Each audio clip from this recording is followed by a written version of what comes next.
Hi friends, welcome to LDK. So இந்த வீடியோவில் நம்ம பார்க்கக்கூடியது என்னது அப்படின்னா, பழமொழி நானூறு டெய்லி 5 பார்த்துட்ருக்கோம். ஸோ இன்றைக்கி அடுத்த 5 பார்க்க போகிறோம். 66லேருந்து 70 வரைக்கும் பார்க்க போகிறோம். ஓகேங்களா? ஸோ 5 படித்தா கண்டிப்பாக நம்ம சீக்கிரமாகவே 400 முடிச்சிடலாம். ஓகேங்களா? ஸோ பார்த்திங்கன்னா, இன்சொல் இடர்படுப்பதில். ஓகேங்களா? ஸோ இதில் நமக்கு பாஸ்வேர்டு பார்த்திங்கன்னா இன்சொல். ஓகேங்களா? இன்சொல்னா என்னது? இனிமையான சொல்ல பேசுகிறீங்க அப்படின்னா துன்பம் வராது, அவ்வளோதான். இடர் அப்படின்னா என்னது? துன்பம். அப்போ துன்பம் வராது, இல் அப்படின்னு சொல்லிட்டாங்க. அப்போ இனிமையான சொற்களை பேசுங்க, துன்பம் வராது, அவ்வளோதான். நன்மை தரும் சொல்ல பேசும்போது சிறப்பாக இருக்கும், அவ்வளோதான். ஓகேங்களா? இது புரிஞ்சுட்டா ரொம்ப ஈஸியாக தானே இருக்குது. இனிமையான சொல்ல பேசுனீங்கன்னா உங்களுக்கு துன்பம் வராது, அவ்வளோதான். அதுலேயே மீனிங் ஈஸியாக கண்டுபிடிச்சிடுங்க. இன்சொல் இடர் துன்பம். அடுத்து பார்த்திங்கன்னா, இன்னாது இருவர் உடனாடல் நாய். இதில் நாய் தான் உங்களுக்கு பாஸ்வேர்டு. ஓகேங்களா? ஓகே, இப்போ ஒரு நாய் இருக்குது. ஓகேங்களா? ஒரு நாயை வச்சுட்டு 2 பேர் வேட்டையாட போக முடியாது. ஓகேங்களா? ஆளுக்கு ஒரு நாய் இருந்தால் தான் வேட்டையாடுறதுக்கு கரெக்டாக இருக்கும். நீ இந்த பக்கம் போ, நான் அந்த பக்கம் போகிறேன், ஆளுக்கு ஒரு நாயை வேட்டையாடணும். ஓகேங்களா? அப்படி ஒரு 2 பேர் ஒரு நாயை வச்சுக்கிட்டு வேட்டையாடினா அது துன்பத்தை தான் கொடுக்கும் அப்படின்னு சொல்கிறாங்க. ஓகேங்களா? ஸோ அடுத்து இப்போது அதுக்கு என்ன இது சொல்லியிருக்காங்க அப்படின்னா, இப்போ ஒருத்தவங்க ஒரு கருத்தை சொல்கிறாங்க அப்படின்னா, ஒருவர் மறுத்து சொல்லுவாங்க, ஒருவர் மறுத்து சொல்லலாம். ஆனால் நிறைய பேர் மறுத்து சொன்னால் அதில் கண்டிப்பாக அந்த இது என்ன ஆகாது, அந்த அவை கரெக்டாக இருக்காது. இப்போ ஒரு அவை நம்ம சட்டசபை இருக்குன்னு வச்சுக்கோங்களேன், ஒரு டீம் ஓகே சொல்லணும், இன்னொரு டீம் அதை மறுத்து சொல்லணும்.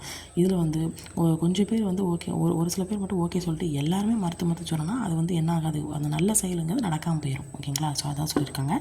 ஸோ அடுத்து பார்த்திங்கன்னா, இதில் நாய் அப்படிங்கிறத ஞாபகம் வச்சுக்கோங்க. அடுத்து இன்னாதே பேயோடானும் பிரிவு. இது எப்படின்னா, இது ஈஸியாக தான் இருக்குது. பேய். ஓகேங்களா?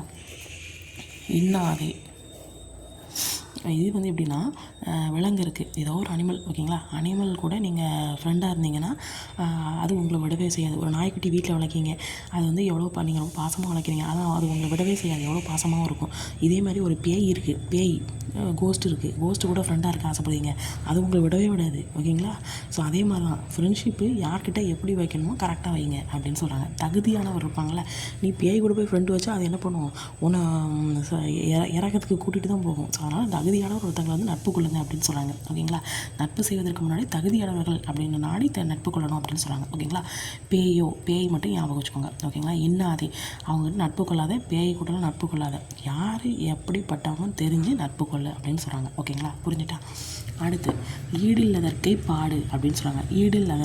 ஈடில்லதற்கில்லை பாடு அப்படின்னு சொல்கிறாங்க.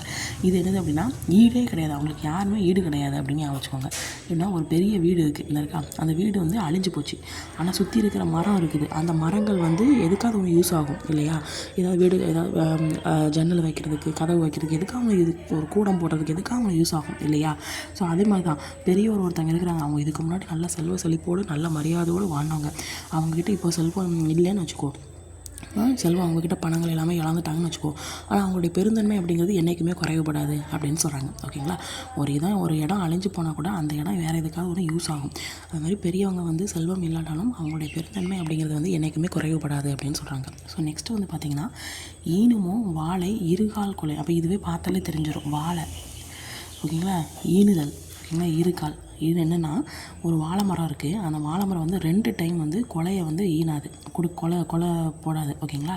ஸோ அது மட்டும் இல்லாமல் ஒரு சான்றோர் இருக்கார் அப்படின்னா ஒரு குற்றத்தை பொறுப்பார், ஒரு தடவை பொறுப்பார்.